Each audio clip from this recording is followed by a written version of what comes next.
កងឆ្មាំបដិវត្តន៍របស់ប្រទេសអ៊ីរ៉ង់បានប្រកាសថាឥឡូវនេះពួកគេបានសម្រេចចិត្តក្នុងការគ្រប់គ្រងទាំងស្រុងលើច្រកសមុទ្រ Hormuz ដែលជាច្រកសមុទ្រដឹកជញ្ជូនដ៏សំខាន់សម្រាប់ពាណិជ្ជកម្មប្រេងអ៊ីរ៉ង់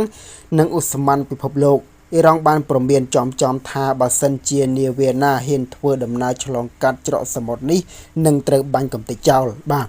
ចឹងបងប្អូនដឹងហើយថាច្រកសមុទ្រនេះគឺគ្រប់គ្រងដោយប្រទេសអ៊ីរ៉ង់ផ្ទាល់តែម្ដងបាទអីចឹងទេប្រទេសអ៊ីរ៉ង់ក៏បានប្រកាសថាច្រកសមុទ្រនេះអ៊ីរ៉ង់បិទបើលែងឲ្យប្រទេសណាក៏ដោយឲ្យតែឆ្លងកាត់